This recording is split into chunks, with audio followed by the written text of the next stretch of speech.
اللہ کا ذکر اور اطمینان قلب۔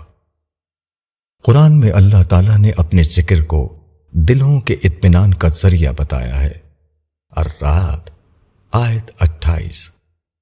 مگر ہمارے ہاں لوگ عام طور پر یہ شکایت کرتے نظر آتے ہیں کہ اللہ کا ذکر کر کے بھی دل بے چین و مضطرب رہتا ہے۔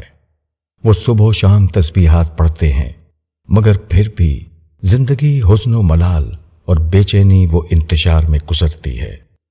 اصل بات یہ ہے کہ اس آیت میں اطمینان سے مراد سکون کی وہ کیفیت نہیں ہے جو کسی نشے کو اختیار کرنے کے بعد انسان پر طاری ہو جاتی ہے اور جس کے بعد انسان دنیا و ما فیہا کے ہر غم سے بے نیاز ہو جاتا ہے، بلکہ یہاں اطمینان سے مراد وہ ذہنی کیفیت ہے جس میں انسان کو یہ یقین ہوتا ہے کہ جس ہستی پر وہ ایمان لایا ہے، جس کو اس نے اپنا رب اور اپنا معبود مانا ہے، وہی در حقیقت خالق و مالک ہے۔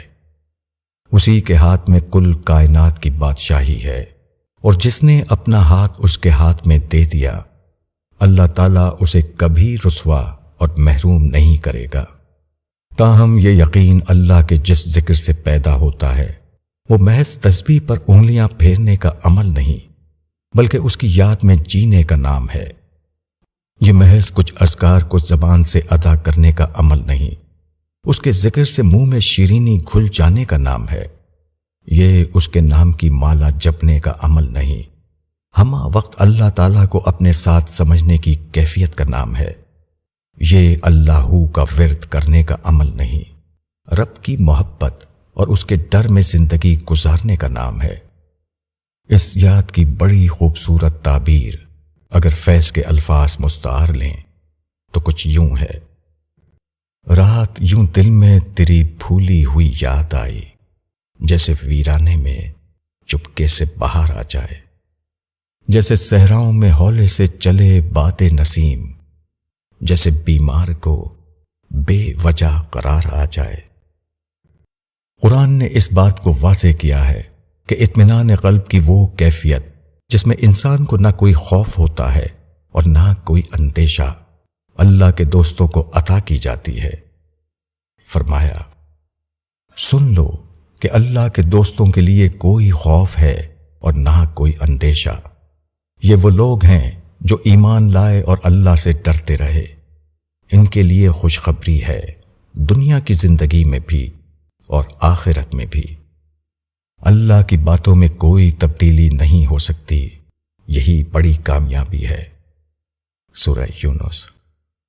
یہاں قرآن یہ بھی بیان کرتا ہے کہ اللہ کے یہ دوست کون ہوتے ہیں۔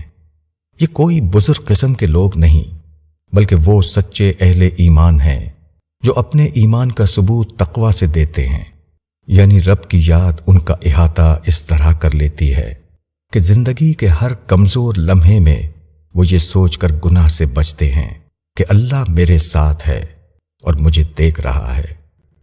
یہی لوگ اللہ کے ولی اور اس کے دوست ہیں، اور جو اللہ کا دوست ہو وہ کیسے کسی خوف و حزن کا شکار ہو سکتا ہے۔ اس بات کو ایک مثال سے سمجھیں۔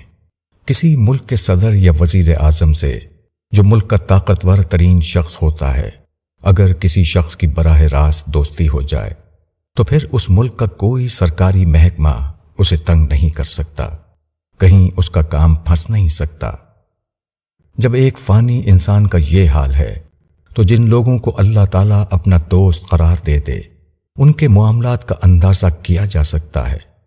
وہ ایمان و تقوی کے ساتھ زندگی گزارتے ہیں اور اللہ انہیں ہر خوف و حزن سے محفوظ رکھتا ہے۔ وہ اللہ کی یاد میں جیتے ہیں اور اللہ ان کے دلوں کو اطمینان سے بھر دیتا ہے۔ یہاں سوال یہ پیدا ہوتا ہے کہ اللہ کے نیک بندوں پر تکالیف بھی آتی ہیں، بلکہ اکثر انہی پر آیا کرتی ہیں، تو پھر یہ لوگ کس طرح خوف و حزن سے محفوظ ہوئے؟ اس کا جواب یہ ہے کہ حزن و خوف دل کی ایک کیفیت کا نام ہے۔ جو لوگ اللہ کی یاد میں جیتے ہیں ان کے ارد گرد وقتی طور پر پریشان کن حالات پیدا ہو سکتے ہیں، مگر ان کے قلب پر اطمینان کی وہ کیفیت طاری رہتی ہے جس سے انسان ہمیشہ پرسکون رہتا ہے۔ اس کا سب سے اچھا نمونہ خود حضور صلی اللہ علیہ وسلم کی اپنی سیرت ہے۔ آپ کو اپنی زندگی میں متعدد مسائل کا سامنا کرنا پڑا، اور ہجرت کے موقع پر تو خون کے پیاسے لوگ آپ کو تلاش کرتے ہوئے غار سور تک آ پہنچے۔ آپ کے ساتھ سوائے حضرت ابو بکر رضی تعالی عنہ کے اور کوئی نہ تھا، مگر آپ اس موقع پر ذرہ برابر بھی خوفزدہ نہ ہوئے، بلکہ جب حضرت ابو بکر رضی تعالی عنہ آپ کی طرف سے فکر مند ہوئے تو آپ نے ان کو اس طرح تسلی دی کہ اے ابو بکر، ان دو کے متعلق تمہارا کیا خیال ہے جن کا تیسرا رفیق خود اللہ ہے؟ ایک بندہ مومن پر جب زندگی کی مشکلات آتی ہیں تو اس کا ایمان اسے بتاتا ہے کہ اللہ چاہے تو بآسانی اسے ان مشکلات سے نکال سکتا ہے، چنانچہ وہ اپنے رب ہی کو پکارتا اور اسی سے مدد چاہتا ہے، جس کے نتیجے کے طور پر اللہ تعالیٰ اسے اس مشکل سے نجات عطا کر دیتے ہیں۔ تاہم اسے یہ بھی یقین ہوتا ہے کہ یہ مشکلات اگر دور نہیں ہو رہی تب بھی جنت میں اس کے درجات بلند کرنے کا سبب بن رہی ہیں اور آخرت کے دکھوں سے اسے بچا رہی ہیں۔ چنانچہ مشکلات و تکالیف بھی اسے یہ اطمینان فراہم کرتی ہیں کہ اس کی تکلیف کا ہر ایک لمحہ جنت میں اس کی راحتوں میں اضافے کا سبب بنے گا۔ جو شخص اطمینان کی اس کیفیت میں جیتا ہو، اس کے سکون قلب کے کیا کہنے۔ یہ بالکل ایسا ہی ہے جیسے امتحان کی تیاری میں مصروف کوئی قابل طالب علم رات بھر جاگتا اور نیند کی راحت سے محروم رہتا ہے، مگر اسے یہ تکلیف اس لیے گوارا ہوتی ہے کہ وہ آنے والے دنوں میں اس کا بہترین نتیجہ دیکھے گا۔ یا کوئی کاروباری شخص اپنے کاروبار میں پیسے لگاتا ہے اور مشقت اٹھاتا ہے اس امید پر کہ آنے والے دنوں میں اسے بھرپور منافع ملے گا۔ یہ ایک حقیقت ہے کہ اللہ کی یاد میں بڑا سکون ہے، مگر اس شخص کے لیے جو ایمان و تقوی کی کیفیت میں جیتا ہو، نہ کہ اس شخص کے لیے جسے عام حالات میں اللہ یاد رہے نہ آخرت، بلکہ اس کی زندگی کا مقصود دنیا کی لذتیں ہوں۔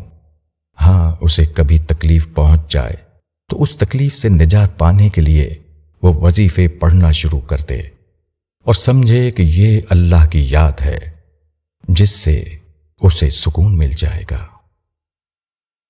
ابو یحییٰ